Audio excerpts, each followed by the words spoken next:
Assalamualaikum warahmatullahi wabarakatuh. Bismillahirrahmanirrahim. Alhamdu wassalatu ala man istahaq.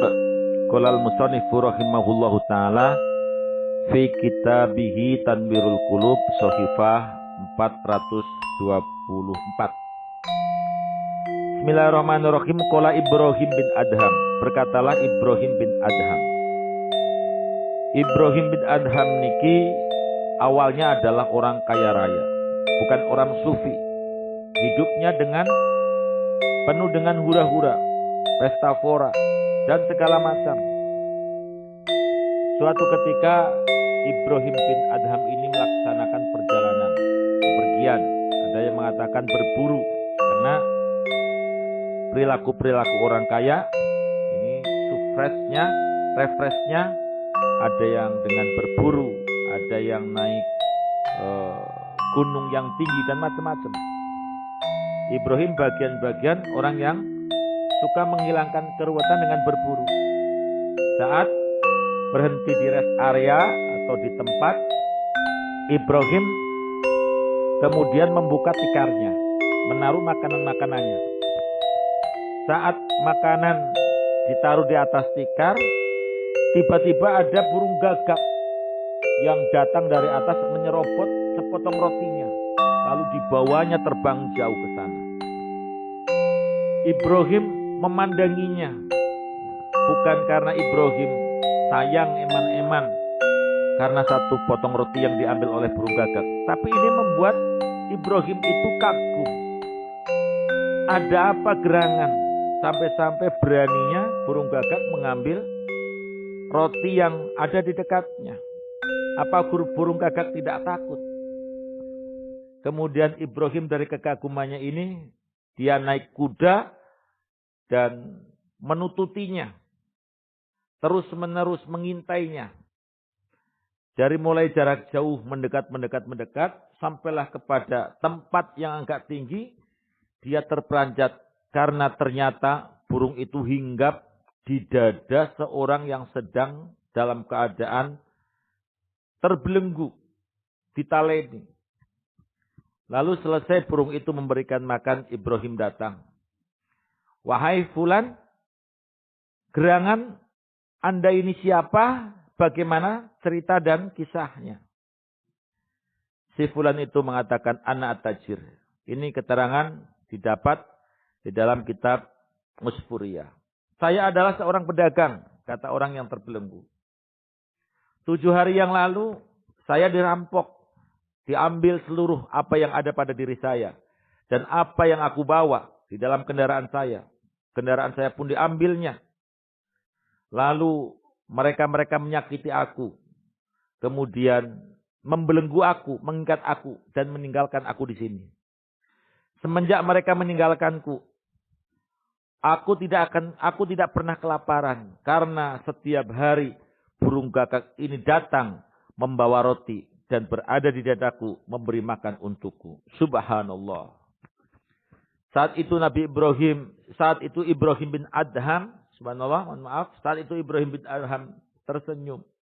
Menyadari betapa kebesaran Allah Subhanahu wa taala untuk menanggung segala makhluknya atas rizki-rizki yang telah Allah catatkan untuknya.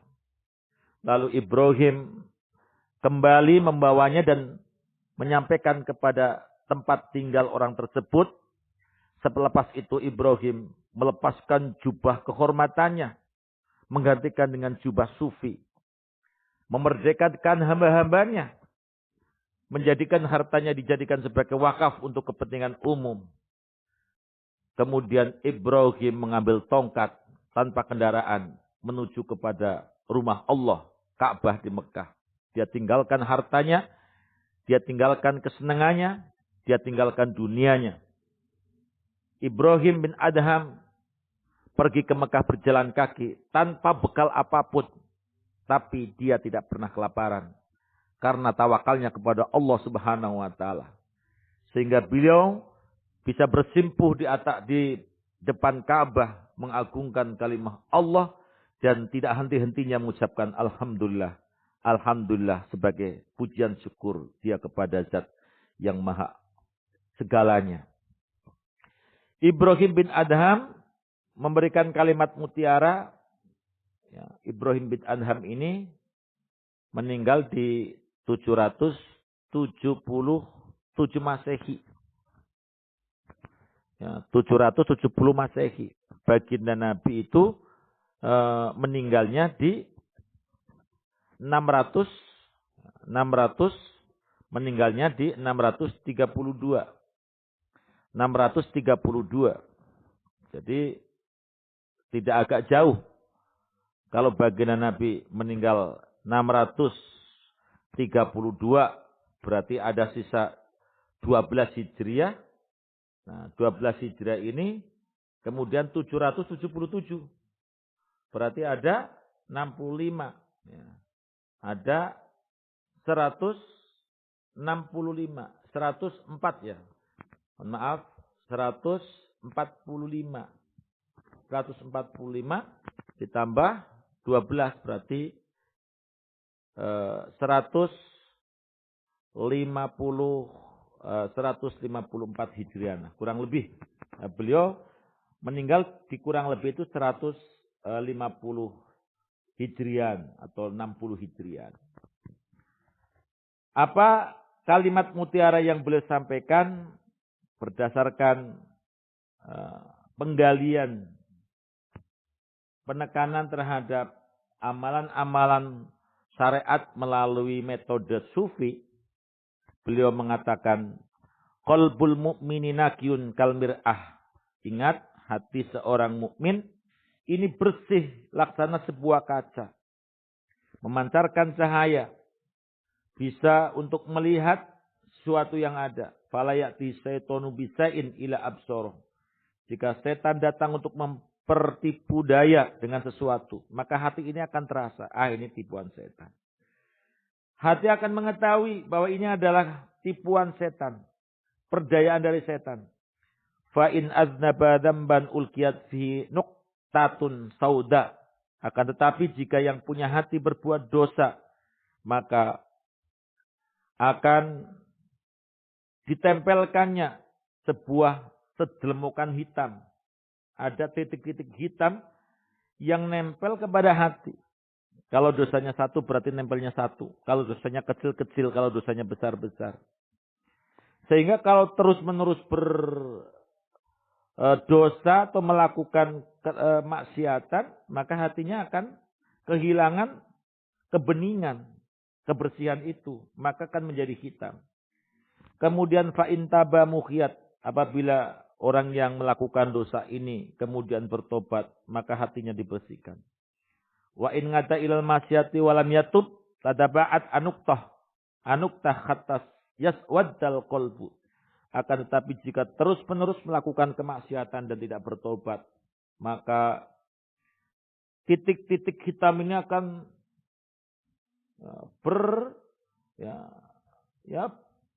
nuli-nuli terus-menerus, akan terus-menerus mengisi kekosongan-kekosongan hati yang masih belum tertitiki hatta swadat, sehingga hati itu akan menjadi hitam.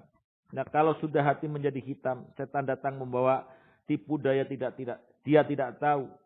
Bahkan faqallama tanfangu fihi al-maung itu. Bahkan sedikit sekali hati yang sudah hitam, kolbu yang sudah hitam ini mau menerima maung itu, mau menerima tausiah.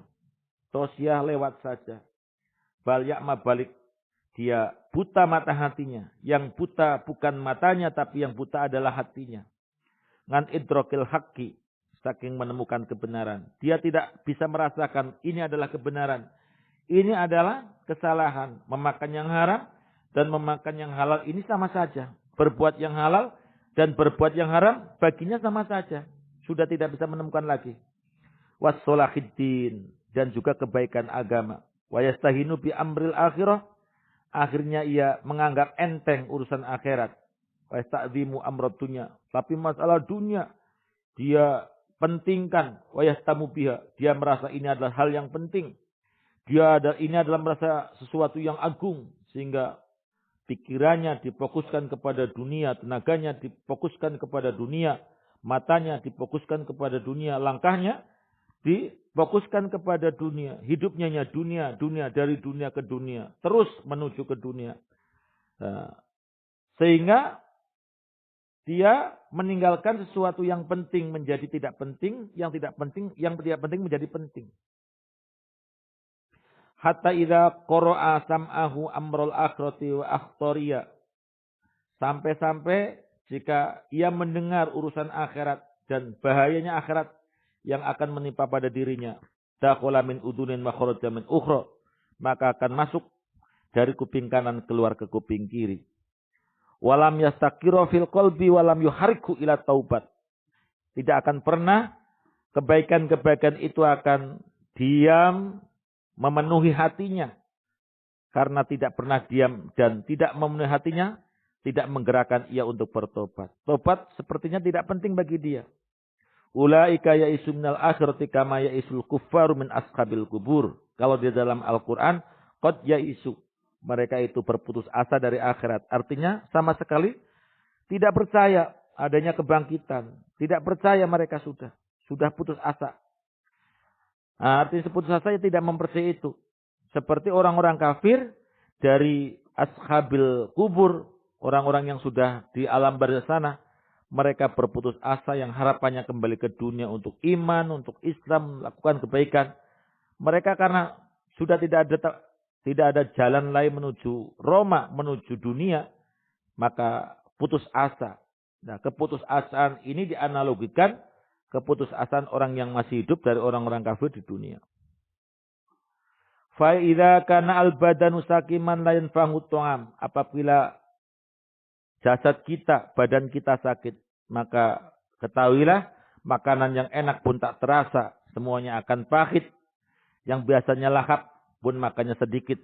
Wa idza kana al-qalbu mahraman bi hubbid dunya. Ketahuilah bahwa jika hati ini sudah kasem sama dunia, terus menerus menjadi tempat permainan para setan-setan, la tanfa'uhul mau'idah. Mau'idah yang baik pun tidak akan pernah berasa di dalam dirinya, tidak akan pernah ia dengarkan. Idza qasal qalbu lan tanfa'ul mau'idah ka'ardiin sabakhat lam yanfal mator. Ketahuilah idza qasat nalikane atos opo alqalbu ati latan fa'hu mongko ora mangfangati hu ing ati opo mongidotun pitutu. Hati yang sudah keras karena dipenuhi dengan hitam-hitam. Nah, ini menjadi keras seperti bumi yang gersang. Dihujani pun tidak akan menumbuhkan tumbuh-tumbuhan. Wa bihadza yu'lamu annahu la faidata fil istighfar. Ketahuilah hati yang semacam ini tidak akan berpengaruh baginya untuk mengucapkan astaghfirullah rabbal baraya, astaghfirullah minal khotoya, astaghfirullah rabbal baraya. Berbagai lagu-lagu disetel, dibunyikan, diungkapkan, didengarkan, tapi pun tidak akan pernah mempengaruhinya. Wal qalbu lakin matmusun musawwadun min kasratid dunub. Ketahuilah karena hatinya sudah ghaflah, tidak pernah mengingat Allah, tidak ada pertobatan untuk membusaknya, sehingga hati ini sudah terbusak dari kaca menjadi hitam karena banyaknya dosa, banyaknya kesalahan. Wal ghaflah nganit taubat, dia lupa sehingga memperlambat tobat sampai ajal pun datang, sampai kepada sakarat.